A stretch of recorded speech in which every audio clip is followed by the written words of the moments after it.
Welcome friends. आज के session में हम अकाउंटिंग स्टैंडर्ड 3 के बारे में डिस्कशन करने जा रहे हैं। इस सेशन में हम अकाउंटिंग स्टैंडर्ड 3 रिलेटेड जो भी इंपॉर्टेंट कॉन्सेप्ट्स है वो सारे कॉन्सेप्ट डिस्कस करेंगे और साथ में देखेंगे कि अगर आपको AS3 पे शॉर्ट नोट लिखना है तो उस शॉर्ट नोट में आपको क्या क्या पॉइंट्स मेंशन करने चाहिए। यहाँ पे आप AS3 का टाइटल देख रहे हैं, टाइटल है कैश फ्लो स्टेटमेंट और ब्रैकेट में लिखा है इंड AS7। इसका मतलब ये है कि जो अकाउंटिंग स्टैंडर्ड 3 है उसका जो टाइटल है कैश फ्लो स्टेटमेंट, वही same title Indian accounting standard 7 का भी है। तो क्योंकि देखिए अकाउंटिंग स्टैंडर्ड्स अभी धीरे धीरे हटाए जाएंगे और उनके जगह पर इंडियन अकाउंटिंग स्टैंडर्ड्स लाएंगे। मतलब गवर्नमेंट ने अभी इशू किए हैं इनफैक्ट इंडियन अकाउंटिंग स्टैंडर्ड्स। तो इंडियन अकाउंटिंग स्टैंडर्ड्स में जो इंड AS7 है उसका टाइटल कैश फ्लो स्टेटमेंट और AS3 का भी कैश फ्लो स्टेटमेंट है। तो अगर आप ये AS3 के लिए प्रिपरेशन कर रहे हैं तो ये सेशन आपको यूजफुल है ही है। साथ में अगर आप इंड AS7 के लिए भी प्रिपरेशन कर रहे हैं तो ये सेशन आपके लिए यूजफुल है, क्योंकि AS3 और इंडियन अकाउंटिंग स्टैंडर्ड 7 इसके जो कंटेंट है सेम है। ओके, इसमें कोई भी चेंजेस नहीं है। ठीक है, तो फर्स्ट AS3 इसका टाइटल है कैश फ्लो स्टेटमेंट। अगर आपको शॉर्ट नोट लिखना है तो शॉर्ट नोट में फर्स्ट आपको मेंशन करना है कि व्हाट इज इट अबाउट, ये स्टैंडर्ड किस रिलेटेड है। तो पहले देखिए वर्डिंग ऐसे होगा, this accounting standard deals, okay, this accounting standard deals with a cash flow statement, क्योंकि वही टाइटल है ना इसका। तो शुरुआत कैसे कर रहे हैं हम, this accounting standard deals with a cash flow statement. ठीक है, टाइटल लिखा। अभी कैश फ्लो स्टेटमेंट का जो मतलब यूज या ये क्या है कैश फ्लो स्टेटमेंट, उसके बारे में आगे सेंटेंस बताता है हमें। तो which shows the inflow and outflow of cash from various activities in the organization. ठीक है, तो ये फर्स्ट सेंटेंस हो गया, this accounting standard deals with a cash flow statement which shows the inflow and outflow of cash from various activities. तो ये sentence का second part है, ये हमें बताता है कि कैश फ्लो स्टेटमेंट क्या होता है। तो कैश फ्लो स्टेटमेंट में क्या दिखाया जाता है, inflow of cash and outflow of cash दिखाया जाता है। ठीक है, इस तरह से स्टार्ट में आपको मेंशन करना है। उसके बारे में अब हम हमें आगे और भी कैश फ्लो स्टेटमेंट के बारे में और भी एडिशनल इंफॉर्मेशन बतानी है। जैसे कि अभी देखिए यहाँ पे लिखा है cash flow statement is a part of financial statements which are required to be prepared as per the Companies Act 2013. So as per Companies Act 2013 जो फाइनेंशियल स्टेटमेंट्स है, फाइनेंशियल स्टेटमेंट्स में क्या आता है, statement of profit and loss, balance sheet, changes in the equity, statement showing changes in the equity and cash flow statements and notes to account, ये सारी चीजें आती है।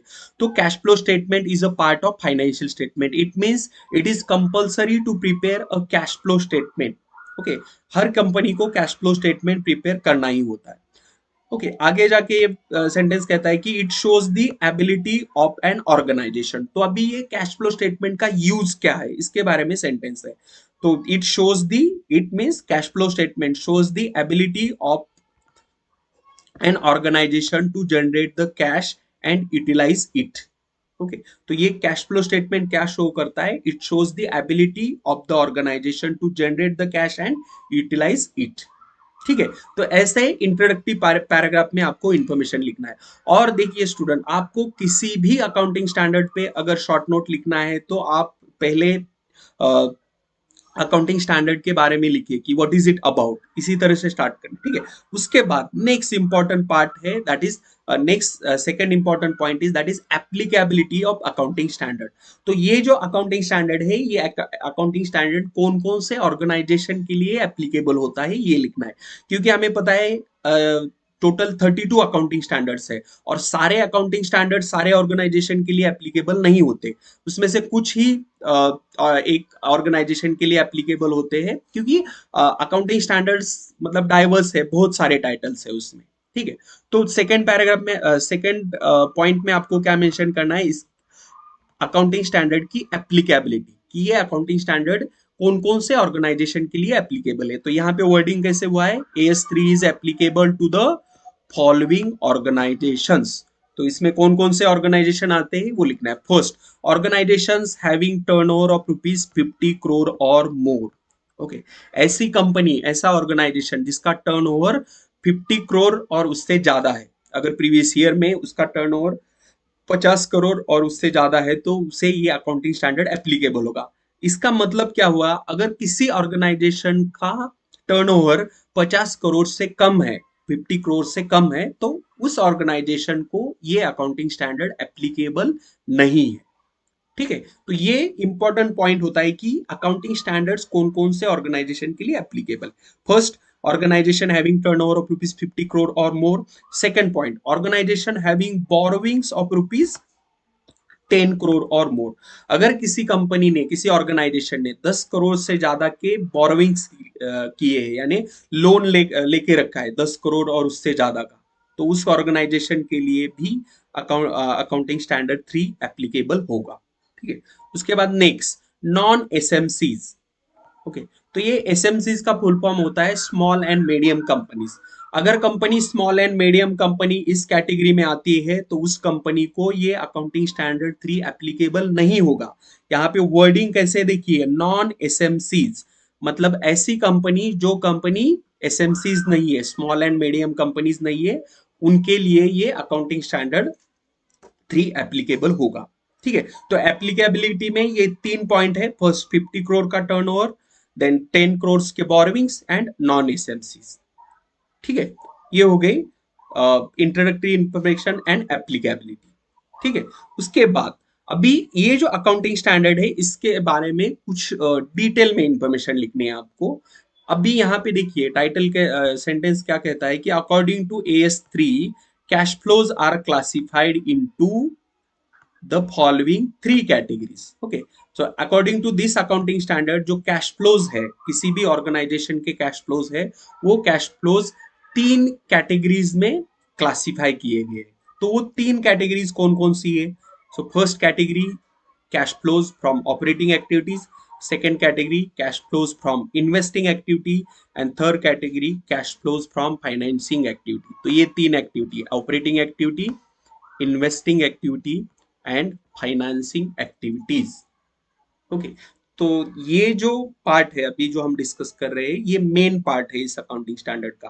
क्योंकि जब भी हमें अकाउंटिंग स्टैंडर्ड 3 पे प्रैक्टिकल क्वेश्चन सॉल्व करना होता है तो ये स्पेसिफिकली हमें फ्रॉम ऑपरेटिंग एक्टिविटीज कितना कैश फ्लो है वो कैलकुलेट करना होता है, देन फ्रॉम इन्वेस्टिंग एक्टिविटीज कितना है वो स्पेसिफिक, मतलब सेपरेटली कैलकुलेट करना होता है। ठीक है, तो ये एक इंपॉर्टेंट इंफॉर्मेशन हो गई जिसमें 3 पॉइंट्स है, जिसमें हमें 3 कैटेगरीज बताई।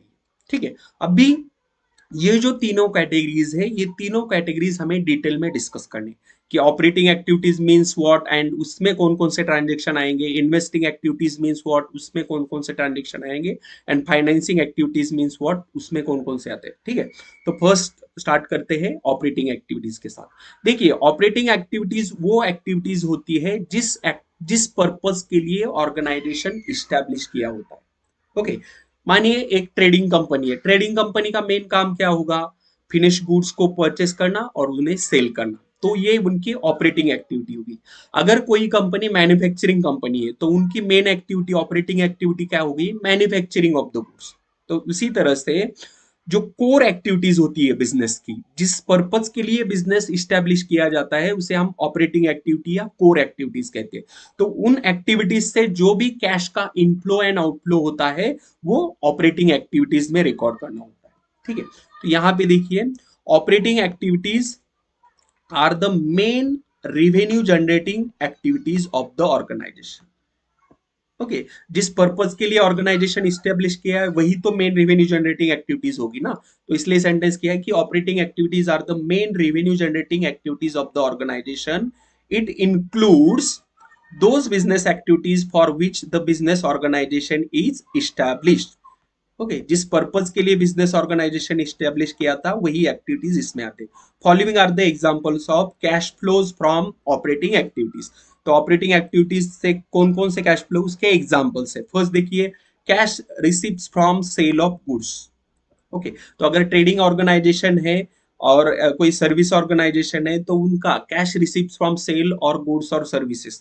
Okay, cash receipts from sale of goods और सर्विसेज, तो जो सेल्स से रेवेन्यू आएगा वो ऑपरेटिंग एक्टिविटीज कहलाता है। उसके बाद cash receipts from royalties, fees, commission. अगर कोई कंसल्टेंसी फर्म है तो उनका कमीशन मेन इनकम हो गया ना, तो इसलिए cash receipt from royalties, fees, commission, ये ऑपरेटिंग एक्टिविटीज के अंदर आता है। उसके बाद cash payments for purchase of goods, okay, जो भी फिनिश गुड्स है उनका परचेस करने के लिए जो पेमेंट किया जाएगा वो भी ऑपरेटिंग एक्टिविटी में आता है। Next, cash payments to the employees, तो ऑर्गेनाइजेशन के जो एम्प्लॉय उनको जो पेमेंट्स होता है in the form of wages, salary, incentive, bonus, वो सारी चीजें यहाँ पे आएगी ऑपरेटिंग एक्टिविटी में। क्योंकि देखिए, अगर हमने बिजनेस स्टार्ट ही नहीं किया रहता तो एम्प्लॉय अपॉइंट करते क्या? नहीं, तो हम एम्प्लॉय हमने कंपनी का काम करने के लिए ही अपॉइंट किए है ना। तो जिस काम के लिए कंपनी स्टैब्लिश की है वही काम एम्प्लॉइज करेंगे, इसलिए वो ऑपरेटिंग एक्टिविटीज के अंदर आता है। ठीक है, तो ऑपरेटिंग एक्टिविटी कोर एक्टिविटी है, इसमें sale of goods, then cash receipt on royalties, fees, commission, और payment for purchase, payment to employ, ये सारी चीजें आएगी। ठीक है, उसके बाद नेक्स्ट एक्टिविटी है इन्वेस्टिंग एक्टिविटी। अभी इसमें वर्ड ही दिया है इन्वेस्टिंग। अगर हम सिर्फ वर्ड पे फोकस करेंगे तो आप हमें ये महसूस होगा कि कंपनी जहां जहां इन्वेस्ट करती है आपके फंड, अपने फंड्स, वो सारी इन्वेस्टिंग एक्टिविटीज कहेंगे। तो इसमें कंपनी जो असेट्स में इन्वेस्टमेंट करती है ना, फिक्स असेट्स में, उस रिलेटेड जो भी ट्रांजेक्शन है वो सारे ट्रांजेक्शन इन्वेस्टमेंट एक्टिविटीज में आते हैं। यहाँ पे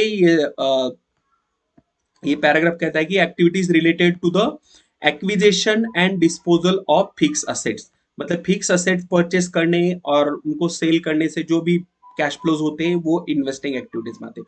उसके बाद लॉन्ग टर्म इन्वेस्टमेंट, अगर कंपनी ने कहीं पे लॉन्ग टर्म इन्वेस्टमेंट की है तो वो सारे लॉन्ग टर्म इन्वेस्टमेंट का परचेस, सेल्स, ये सारी एक्टिविटीज इन्वेस्टिंग एक्टिविटीज कहलाती है। उसके बाद प्रॉपर्टी में भी अगर कंपनी ने इन्वेस्टमेंट की है तो वो भी इन्वेस्टिंग एक्टिविटीज आते हैं, are considered as investing activities. Following are the examples. तो एग्जांपल में देखिए, cash payment to purchase fix asset, कोई भी फिक्स असेट परचेस करने के लिए अगर पेमेंट किया है कि purchase of land, building, furniture, machinery, ये सारा इन्वेस्टिंग एक्टिविटीज के अंदर। Then cash receive from sale of fix asset, अगर कोई पुरानी फिक्स असेट बेच दी हमने तो वो भी इन्वेस्टिंग एक्टिविटीज के। ये देखिए, परचेस के लिए क्या होता है, आउटफ्लो ऑफ फंड होता है ना, जब भी हम परचेस करते हैं आउटफ्लो होता है, और जब भी हम सेल करेंगे किसी असेट का तो इनफ्लो होगा। जैसे कि हमने इनिशियली देखा, flows are of two types, inflow of cash and outflow of cash होगा। उसके बाद next, cash payments to purchase equity shares और अदर सिक्योरिटीज, इक्विटी शेयर्स और अदर सिक्योरिटीज परचेस करने के लिए जो भी पेमेंट किया जाएगा वो यहाँ पे आएगा। Then cash receive from sale, जो ऐसे इक्विटी शेयर्स परचेस किए थे उन्हें अगर सेल कर दिया, कंपनी ने इक्विटी शेयर्स इन्वेस्टिंग पर्पज से परचेस किए थे इसलिए इन्वेस्टिंग एक्टिविटीज में आएगा, अगर वो शेयर्स सेल कर दिए तो वो भी इन्वेस्टिंग एक्टिविटीज में आएगा। ठीक है, अभी last activity that is financing activity. Financing activity देखिए कंपनी के कैपिटल रेजिंग रिलेटेड है। यहाँ पे देखिए ये पैराग्राफ कहता है कि activities which are related to raising of finance, मतलब जो कैपिटल रेजिंग एक्टिविटीज है, फाइनेंस रेज किया जाता है, वो सारी एक्टिविटी फाइनेंसिंग एक्टिविटीज कहलाती है। और इसमें क्या क्या आएगा, issue of shares, new shares issue किए, फाइनेंसिंग एक्टिविटीज है। ठीक है, cash receive from issue of debentures, bonds, अगर लोन लिया है तो वो भी फाइनेंसिंग एक्टिविटी में आता है। Cash payments to owners of equity, जो इक्विटी शेयर होल्डर्स है उनको अगर कुछ पेमेंट किया, डिविडेंड या उनके शेयर्स बायबैक किए तो वो भी इसी एक्टिविटी है। And cash payment of borrowed capital, borrowed capital पे अगर इंटरेस्ट पेमेंट किया तो वो भी फाइनेंसिंग एक्टिविटी कहलाता है। ठीक है, तो इस तरह से ये जो तीन एक्टिविटी है, operating activity, investing activity and financing activity, आपको डिटेल में एक्सप्लेन करनी है। ठीक है, अभी इस अकाउंटिंग में, अकाउंटिंग स्टैंडर्ड में कुछ इंपॉर्टेंट टर्म्स भी दिए हैं कि लाइक कैश, तो कैश में क्या आएगा, cash in hand and demand deposit. उसके बाद कैश इक्विवेलेंट्स में आता है short term highly liquid investments. Okay, cash equivalents मतलब हम उनको इमीडिएटली बेच सकते हैं, ऐसे जो इन्वेस्टमेंट है उसे कैश इक्विवेलेंट्स कहते हैं। और कैश फ्लोज, कैश फ्लोज हमने डिस्कस किए, inflow and outflow of cash है। ठीक है, तो इस तरह से देखिए आपको अकाउंटिंग स्टैंडर्ड 3 पे शॉर्ट नोट जो लिखने हैं इसमें ये सारे पॉइंट मेंशन करने हैं। देखिए आप एक बार सम अप कर लेते, पहले हमने डिस्कस क्या लिखा कि व्हाट इज इट अबाउट, उसके बाद एप्लीकेबिलिटी। ठीक है, ये पॉइंट हो गया। उसके बाद जो इंपॉर्टेंट इंफॉर्मेशन है अकाउंटिंग स्टैंडर्ड 3 के बारे में, जो तीन एक्टिविटीज है, ओके, यही मेन पार्ट है ना, और वो तीनों एक्टिविटी डिटेल में डिस्कस किए, उसके एग्जांपल्स देखे और कुछ इंपॉर्टेंट टर्म्स डिस्कस किए। ठीक है, तो इस तरह से आपको एस 3 पे शॉर्ट नोट लिखना है, आपको पूरे मार्क्स आएंगे इसमें। Thank you friends, thanks for watching. Video को लाइक कीजिए, चैनल को सब्सक्राइब कीजिए और वीडियो अपने दोस्तों के साथ शेयर भी कीजिए। Thank you, thanks for watching.